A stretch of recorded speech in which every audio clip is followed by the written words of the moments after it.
Déjate llevar por la magia de Ecuatorial FM. Tu fiel compañera, una radio que gira al compás de tu vida.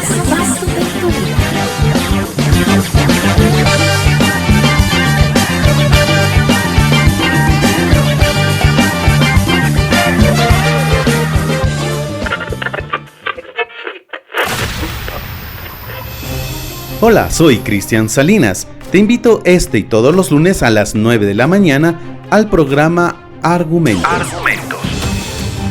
Tenemos la responsabilidad de sacar nuestro país juntos adelante. No lo defraudaré. Nosotros lo representamos a ellos. Argumentos. Con las voces de los personajes que protagonizan los hechos históricos de Ecuador y del mundo. Argumentos. Aquí, en Ecuatorial FM, la radio del Paralelo Cero. Te esperamos.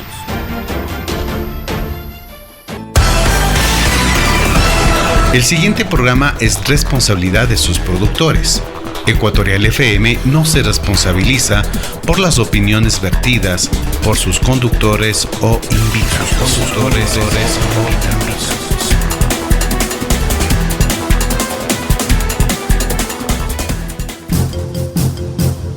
Ecuatorial FM presenta.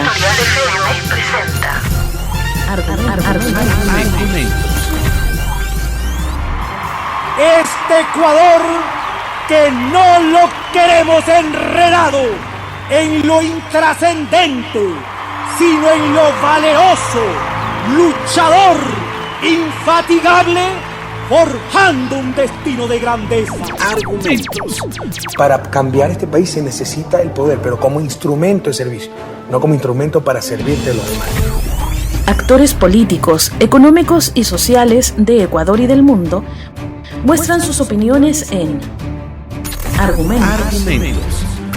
El odio nubla el cerebro, contamina las más claras inteligencias. Argumentos. Conduce Cristian Salinas. Bienvenidos.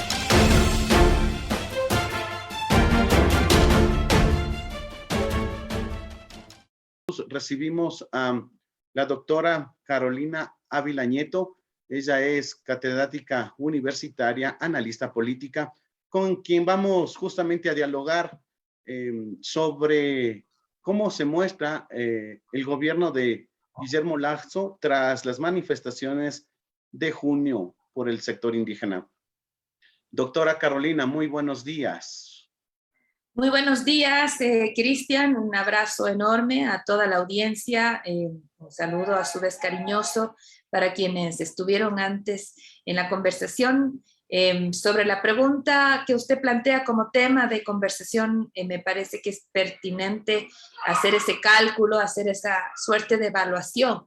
No tanto en el ámbito o en la intención de buscar ganadores o perdedores. Me parece que después de 18 días y 7 fallecidos y la cantidad de víctimas que igual todavía se siguen contando, nadie habrá ganado. De manera que las evaluaciones no se hacen a partir de ganancias versus pérdidas, sino que se hacen a partir de lo que viene después, ¿no? En este momento, pensando en el gobierno, sin lugar a dudas, el hecho de que se haya mantenido el gobierno en acción, en funciones, después de todas las opciones que se comenzaron a barajar, ya es de alguna forma un augurio interesante. Siempre será bueno buscar estabilidad de la democracia. Inclusive si se utilizan caminos democráticos para interrumpir procesos gubernamentales. No son buenas noticias tampoco. Nadie quiere que ese tipo de circunstancias tenga que vivir un país, por la vía que sea. De manera que el poder seguir sosteniendo el gobierno que ha sido elegido democráticamente, pues sigue siendo un factor de análisis en este contexto de menos pérdida, ¿no? Sin embargo, bajo el costo en el que este momento ese sillón en Carondelet sigue siendo ocupado, hay algunas reflexiones. Y una de ellas es el costo de la credibilidad, Cristian. La credibilidad es uno de los valores que la política más se tiene que cuidar, aunque los políticos no se den cuenta mucho, más se tiene que cuidar, porque cuando hay credibilidad en el gobernante, hay inmediatamente confianza en las instituciones y confianza en la democracia. Ojo que no estoy diciendo, Cristian, aprobación, porque uno puede creerle al gobernante sin estar de acuerdo con lo que está haciendo, ¿verdad? Pero se le cree igual, simplemente porque se le reconoce coherencia. Coherencia, por ejemplo, en el modelo neoliberal, en el que probablemente no esté de acuerdo mitad de la población, pero le debería creer. El problema está cuando existen discursos que luego no se llegan a cumplir, cuando se hacen promesas que luego no se llegan a ejecutar. Esa falta de coherencia es uno de los primeros problemas que creo que el gobierno tiene que comenzar a solucionar.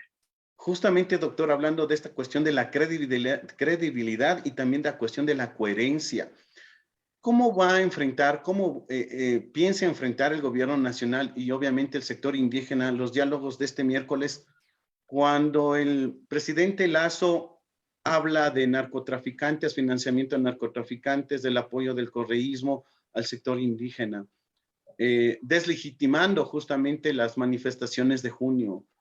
¿Con qué credibilidad el gobierno piensa sentarse frente al sector indígena este día miércoles? Precisamente esa es una de las preocupaciones que en general se han presentado, ¿no?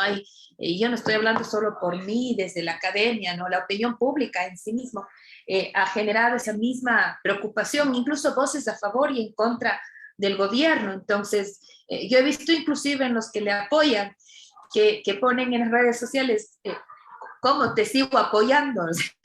Déjate ayudar en el fondo, porque hay expresiones que superan inclusive para las hinchadas más fuertes que puede tener en este caso el gobierno de Creo.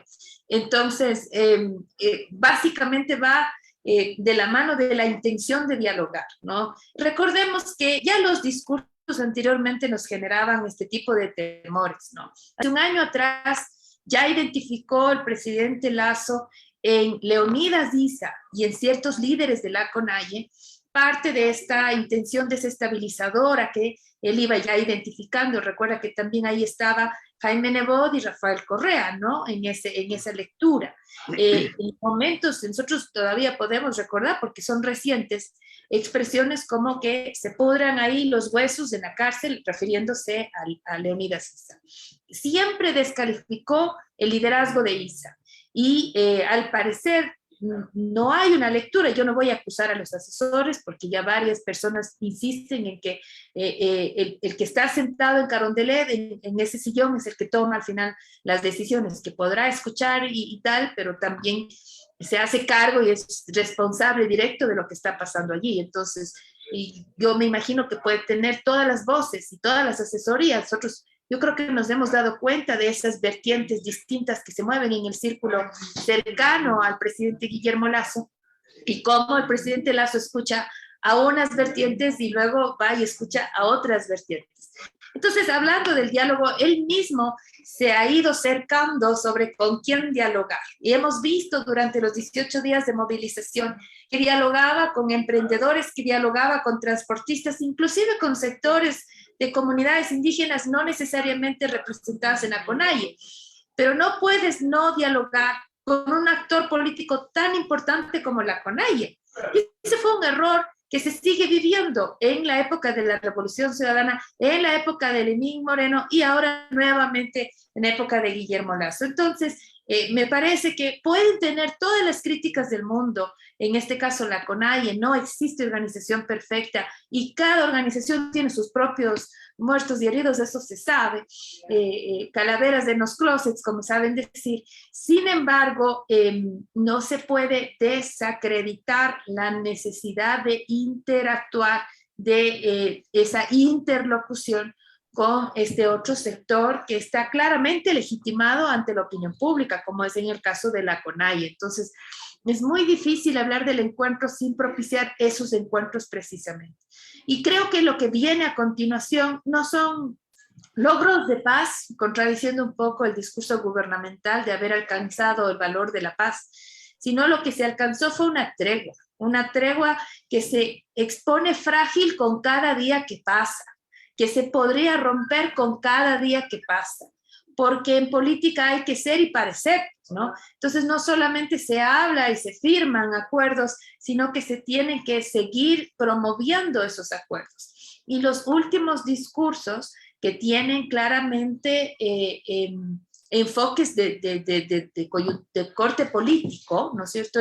Estos son nuestros enemigos, contra esto nos enfrentamos, se entiende la lógica política que se puede recoger de estas declaraciones. El problema es que lo hace en el momento en que se supone tiene que dialogar con el sector al que precisamente está acusando. Yo sé que él se ha cuidado en no generalizar, ¿no? Que él se ha cuidado en además señalar a unos pocos y nada más. Incluso la misma CONAIE en la respuesta que hace se desmarca un poco de esa acusación del correísmo en el seno de sus filas, ¿no? Incluso nos recuerda a todos los ecuatorianos los enfrentamientos que ha tenido con el gobierno de la Revolución Ciudadana. Sin embargo, el tema es este momento, ¿con quién está conversando? No con la Revolución Ciudadana. Está conversando con el presidente Guillermo Lasso, y esa conversación es la que debería preocupar de manera principal y no seguir minando la legitimidad y la credibilidad del interlocutor, sobre todo desde la vocería que en este minuto no llega al 12% de credibilidad. Hay que esperar los nuevos números, pero a inicios de junio ese era el resultado. Una credibilidad tan baja, inclusive le desgasta más en un discurso como este. Yo me atrevo a acusar a alguien cuando sé que esa voz de acusación va a ser creída por otros.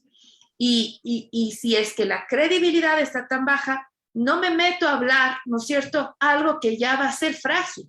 La acusación, Cristian, tiene que venir con denuncias en la fiscalía, tiene que venir con procedimientos jurídicos legales, no solamente con respuestas a entrevistas en medios de comunicación.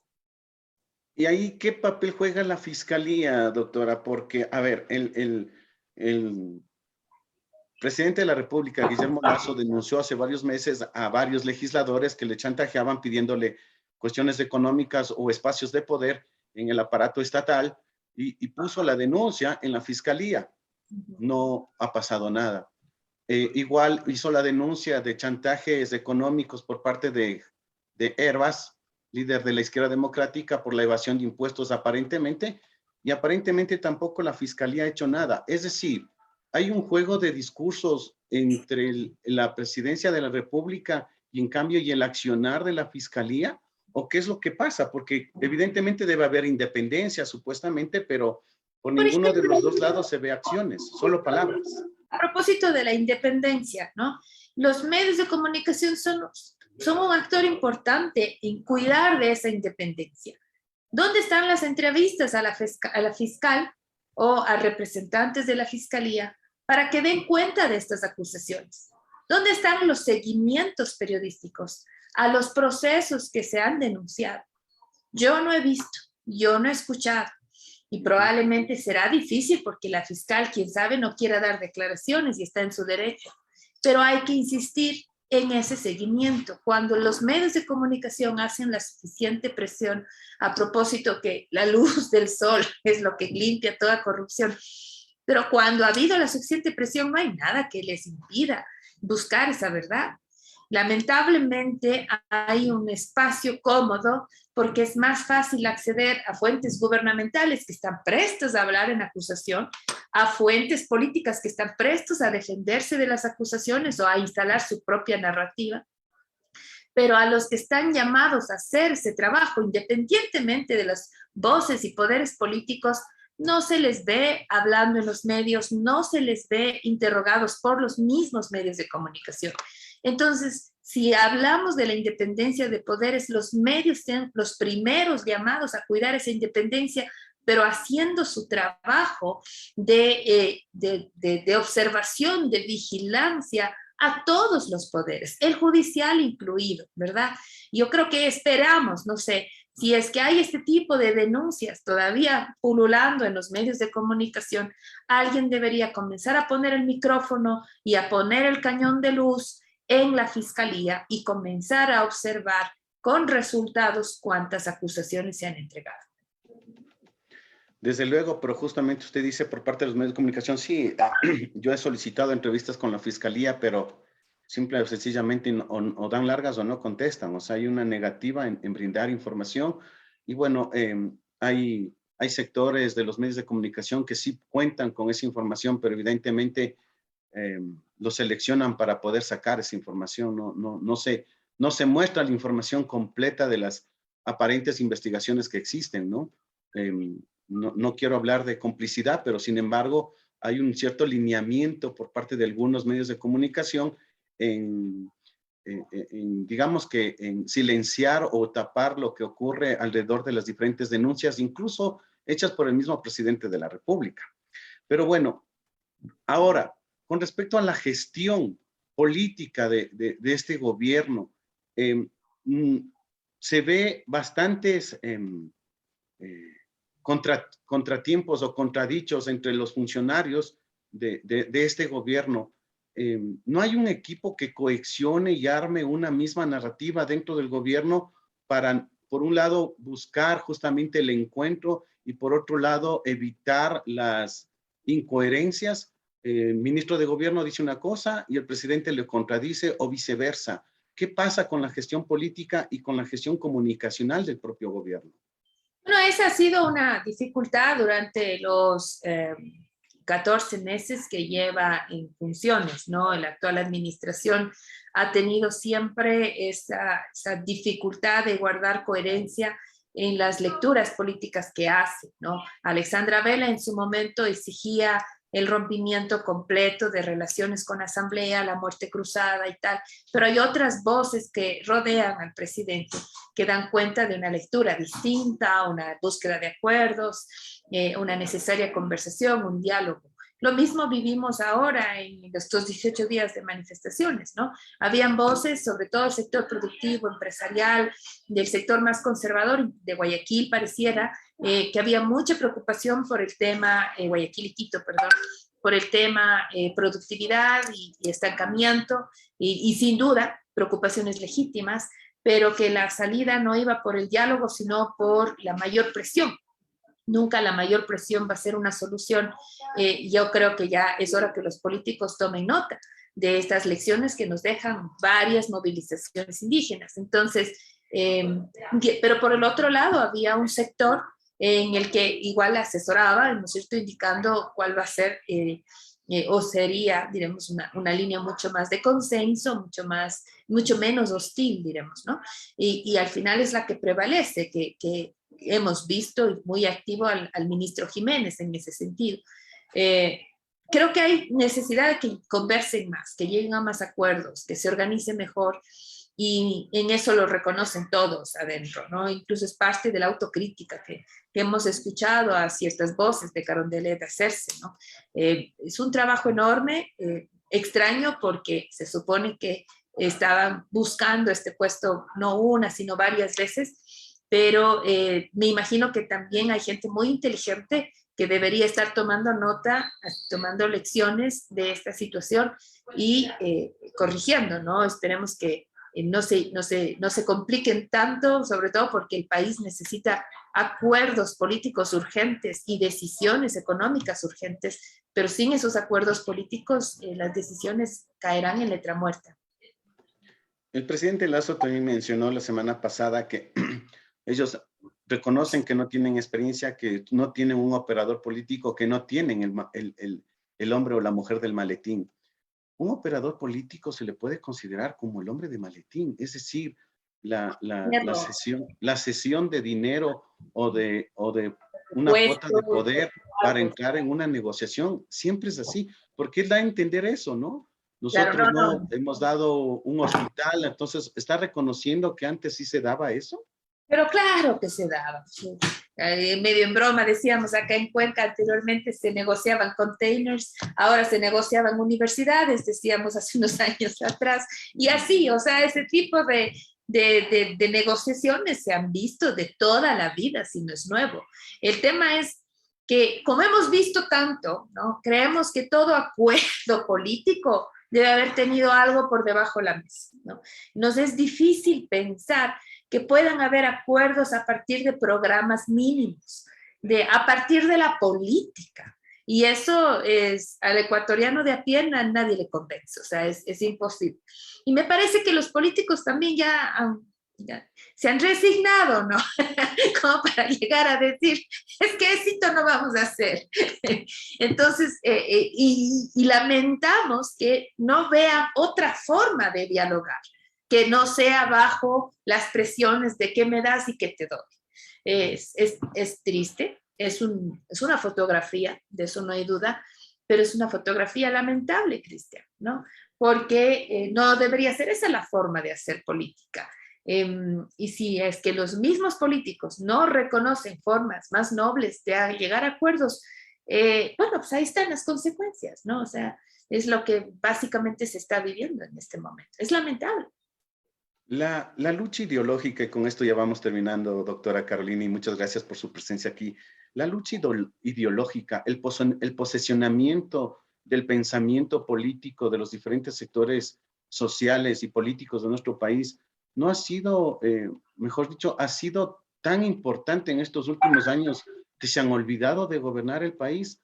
Hablando claramente, vemos una clara, dos grupos, llamémoslo así, los correístas y los anticorreístas, pero los anticorreístas le echan la culpa a todos los correístas, al correísmo, hacen todo por vilipendiar, por deslegitimar al sector del correísmo, que se han olvidado de gobernar. ¿Es mi impresión o qué es lo que pasa? Yo no creo que el país esté en grupos en este minuto. Si bien es cierto, son los dos grupos que más vocería tienen, y en eso puedo coincidir con usted, querido Cristian, pero sí me parece que en este país existen más voces. Hay una mayor diversidad de voces y de preocupaciones y legítimos intereses. Por ejemplo, yo no creo que buena parte de la CONAIE deba estar en ese grupo que usted menciona, ¿no? Ya sea del correísmo o del anticorreísmo. A mí me parece que la CONAIE tiene su otra vertiente, sus otras preocupaciones, ¿no? Yo creo que el Partido Social Cristiano, por ejemplo, es mucho más pragmático, sigue estando en la ideología de la derecha, como ha sido toda la vida, pero en su pragmatismo, en el ejercicio pragmático de su política, no le interesa el correísmo versus el anticorreísmo. Y si va usted a Manabí, encuentra absolutamente otro escenario igual. Y si viene usted acá a Cuenca, en Cuenca usted va a encontrar la gran preocupación que tienen cuencanos y cuencanas por su ciudad, que va por encima de esta disputa correísmo versus anticorreísmo, ¿no? Por eso el Yacu, cuando habla en contra de Correa, no necesariamente se gana más o menos cuencanos, ¿no? Entonces, y es porque esas conversaciones, esas polarizaciones, ya parece que, como dicen los adolescentes, quedaron en el 2017, mamá, ya deje ahí. Entonces, hay que comenzar a mirarnos como una sociedad de mayores voces y de mayor diversidad, inclusive en la opinión, no solo en lo cultural. Yo creo que comenzar, inclusive desde los medios de comunicación, a hacer esa justa crítica a la polarización. No es un país de dos voces, es un país de muchas preocupaciones, que no se pueden reducir al anti y al con, que necesitan tener una discusión distinta. Y ojalá los políticos entiendan eso, porque cuando reducen la discusión al nosotros contra ellos, lo único que hacen es reproducir las más brutales prácticas populistas, de ese populismo del que tanto critican, del que tanto se asustan. Eso mismo se replica cuando le ponen en el escenario de nosotros contra ellos. ¿Por qué no probar una sociedad con diversidad de voces, con diversidad de opiniones? Usted tiene, Cristian, a los ecologistas, usted tiene, Cristian, a la comunidad indígena, usted tiene, Cristian, a las feministas. Ahí nomás ya tiene tres distintos grupos que no tienen nada que ver con el correísmo versus el anticorreísmo, ¿se da cuenta? Y son tres grupos sumamente activos, sumamente fuertes. Usted tiene también aquí a los estudiantes y a los académicos. Usted tiene también aquí al sector cultural. Y si le pregunta, en el sector cultural... Disculpe que le interrumpa, nosotros lo tenemos claro. pero lastimosamente en el sector político, justo los grupos, cualquiera de estos grupos o cualquiera de estas voces que disientan con el gobierno, ya le encasillan dentro del correísmo. Y desde ahí ya va la deslegitimación de su argumento, de su palabra. Entonces, la política trataba de encerrarnos en eso. Porque están viviendo, lamentablemente, un proceso electoral extendido. Han llevado en este fenómeno de la campaña permanente que se conoce, ¿no es cierto?, en comunicación gubernamental, a su máxima extensión posible. Y eso causa daño, porque cuando se habla de gobierno, se necesitan generar consensos o gestionar el disenso. Pero este tipo de asociaciones polarizantes causan más daño que aporte a la sociedad. Si bien es cierto, por el un lado, la polarización activa, ¿no es cierto?, nos vuelve alertas, nos vuelve pendientes de lo que está pasando, pero por el otro lado, la sociedad se vuelve mucho más tóxica. No existe posibilidad de conversación cuando solamente hay estas dos grandes voces. Entonces, los políticos, es verdad, se van por la vieja confiable, dijeran los estudiantes y los adolescentes, ¿no? Uh-huh. Es el nosotros contra ellos. Esa es tal vez la forma más fácil de hacer gestión y comunicación política, pero no es la más saludable para la sociedad, no es la más responsable con la sociedad. Y el problema aquí es que necesitan gastarse un poco más, necesitan esforzarse un poco más por poder incorporar a todas esas voces y no seguir en este tira y jala que resulta ser, sí, útil en términos de votos, pero muy dañino al final del día. Sin embargo, no me ha respondido. Esa lucha con reísmo, anticorreísmo y viceversa, ¿ha sido el motivo de un cierto desgobierno en nuestro país? No, sí. Yo no creo que el desgobierno sea por la polarización de la sociedad. Me parece que el desgobierno no pasa por el anticorreísmo o el correísmo, sino pasa por los errores, las dificultades de agenda, la incapacidad de gestión política con la que se ha encontrado la actual administración. Eso supera la discusión correísmo versus anticorreísmo. Ok. Le damos gracias a Carolina Ávila Nieto, catedrática universitaria desde Cuenca, atendió nuestro diálogo acá en el programa Argumentos. Doctora, muchas gracias y hasta una próxima oportunidad. Muy amable. Hasta luego, Cristian. Hasta luego. Gracias. Y amigos internautas, les agradecemos por la sintonía aquí al programa Argumentos que se transmite desde Quito, Ecuador, para el largo y ancho del país y del mundo. Nos encontraremos la próxima semana con más de Argumentos. Un fuerte abrazo y una excelente semana de actividades. Ecuatorial FM presentó Argumentos. Este Ecuador que no lo queremos enredado en lo intrascendente, sino en lo valeroso, luchador, infatigable, forjando un destino de grandeza. Argumentos. Para cambiar este país se necesita el poder, pero como instrumento de servicio, no como instrumento para servirte a los demás. Actores políticos, económicos y sociales de Ecuador y del mundo mostraron sus opiniones en Argumentos. El odio nubla el cerebro, contamina las más claras inteligencias. Argumentos. Estuvo con ustedes Cristian Salinas. Hasta la próxima semana.